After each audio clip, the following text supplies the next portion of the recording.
I told my cat that I'm going to teach him to speak English. He looked at me and said, "Me, how?" Today, I'm going to recap a 2022 action fantasy film called Shadowmaster. The film opens with Voaen delivering a series of blows to numerous armed attackers, taking them down one after another. Soon after, a Special Forces squad arrives at the scene, discovering the casualties caused by On. They approach him as he holds a lifeless body and aim their guns at him. Unexpectedly, On gives up. He is taken to the police commissioner, who questions his identity and his motives for the murders. On's eerie voice instructs him to warn the commissioner about a looming war, hinting that On might be under the influence of a malevolent entity. The idea gains traction when On identifies himself as the devil. Choosing to share his perspective, On discloses that he accepted a position as a night guard at a psychiatric facility in return for sustenance and a place to stay. Upon his arrival, he encounters the proprietor, Boon-Nam, who is taken aback that someone genuinely wants to work there. Boon-Nam promptly shows On around without delving deep into queries and assures him of the patient's usual calm demeanor. Boon-Nam then introduces On to his quarters.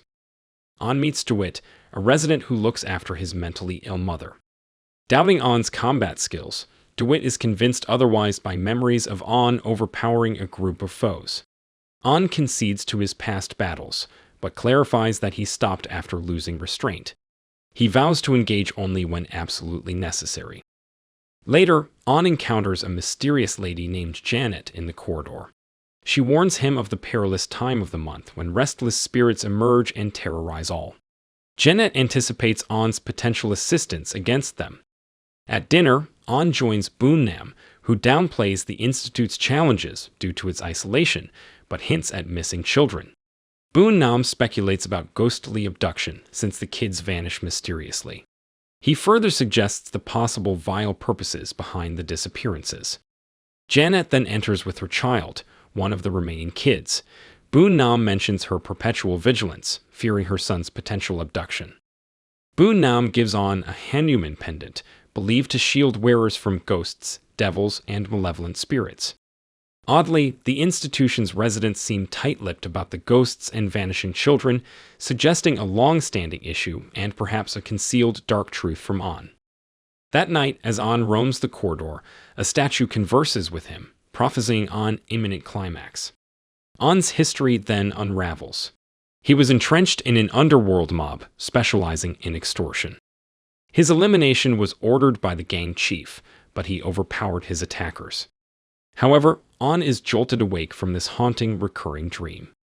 Come morning, a woman's grief over her lost child is palpable, but curiously, none point fingers at On. He detects On's odd scent, its origin elusive. Janett's son rushes in, terrified, assuming his pal Dylan was taken. But Janett reassures him of Dylan's safety and requests On to visit her later. During their meeting, Janett intimates that the diabolical Mephisto is orchestrating the unsettling incidents. On discovers about the Four Horsemen's agenda to harvest child souls, ushering in the apocalypse. Mephisto desires children for their innocent essences, intending to plunge the world into turmoil. Transitioning back to On's questioning, the investigator is skeptical about the infernal narrative. On argues that countering the looming disorder involves the horsemen's destruction.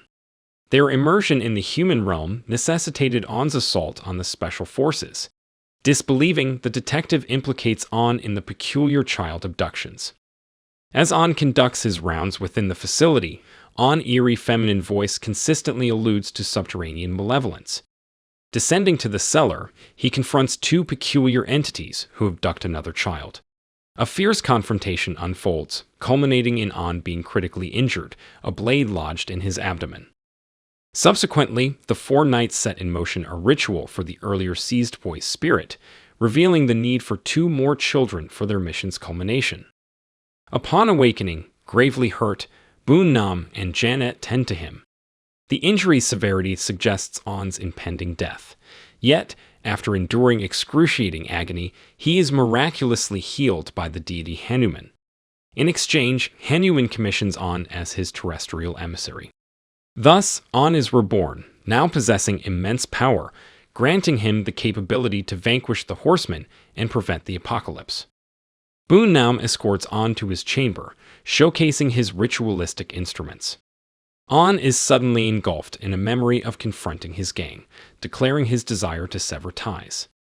The gang's leader, viewing On as a threat, attacked, but On defeated them all. Boon-Nam intimates that Hanuman seeks a foothold in the mortal realm and might endeavor to dominate On. However, On dismisses this, attributing it to remnants of his dark dreams. Securing the institution's entrance, On is approached by Janett's son, inquiring about Dylan, the recent child captive of the Knights. The boy pleads for On's protection. As On musters his resolve, Hanuman's insistent whispers emerge, compelling him to eliminate any obstacle to reaching the Knights, even if innocent. On endeavors to shut out the voice, assuring the boy of his assistance. However, Hanuman's commands escalate, insisting on eradicating even the guiltless to pursue the Knights. By night, the Knights attempt to seize Benison, Janett's child. They are caught off guard by On's interception. A knight overpowers On, rendering him unconscious. He awakens in Hanuman's shadowy realm. With a touch to his brow, Hanuman revives him. As On's fervent scream reverberates, it disorients the Knights. A subsequent night onslaught ensues, aiming to finish On. However, On's newfound vigor allows him to overpower and kill one knight. He then pursues the remaining knights but collapses, writhing in agony. Hanuman's gift of strength, while potent, is double-edged. Each exertion saps On's vitality, concurrently augmenting Hanuman's might. Hanuman's essence gradually merges with On, scheming to incarnate through On's vessel. Relaying these events to the detective, On is met with skepticism, but the officer urges him to continue. The subsequent day, Janett awakens to her son's abduction, her anguish palpable. Concurrently, Mephisto strategizes the final child's abduction to commence the ritual. As night descends, Mephisto dispatches the horsemen for their last mission, but they encounter On's fierce opposition. Engaging a knight in combat, a tumultuous skirmish ensues. Now On's power has surged, allowing him to combat all the horsemen effectively. They retreat swiftly to the underground. Following another vanquishing, Hanuman consumes more of On's essence. Aware that his time is dwindling, On realizes he must act swiftly to liberate the children. Meanwhile, the Knights inform their chief, Samael, about the recent events and suggest they expedite the ritual with the current captives. On directs the institution's inhabitants to secure themselves while he embarks on his rescue mission. He deactivates the electricity to ensnare the Knights and delves into their subterranean hideout. Without electricity, the ritual is halted. The Knights, along with their formidable leader Samael, resolve to confront and annihilate On. When they confront him, a fierce conflict erupts. On subdues the Knights, but Samael's prowess overshadows On's. Desperate, On beckons Hanuman for aid, but his plea is rebuffed because he has evaded death again. In a sacrificial move, On plunges a knife into himself, seeking to empower Hanuman further.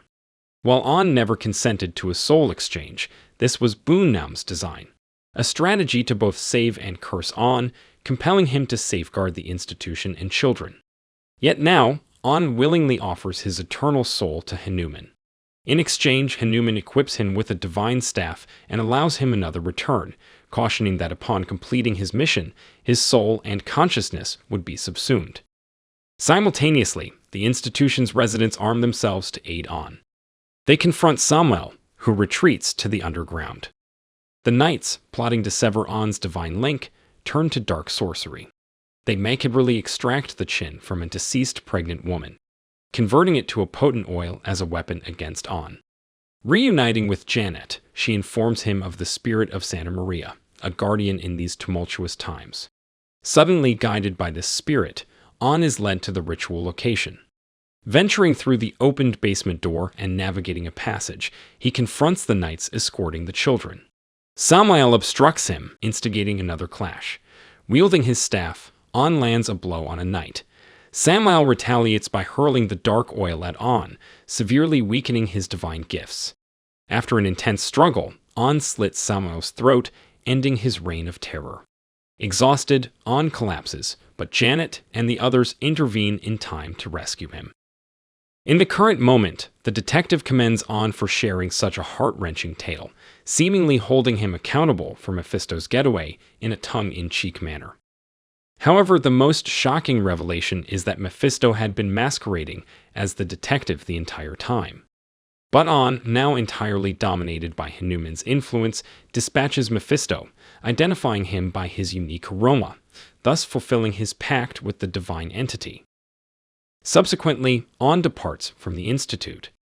As he does, Hanuman gains full control, revealing his authentic essence. If you enjoyed this video, don't be shy to hit the like button, and if you disliked it, hit the dislike button twice, just to be sure. It would be best if you watched the whole movie. Thank you very much for watching. Please subscribe for more videos like this.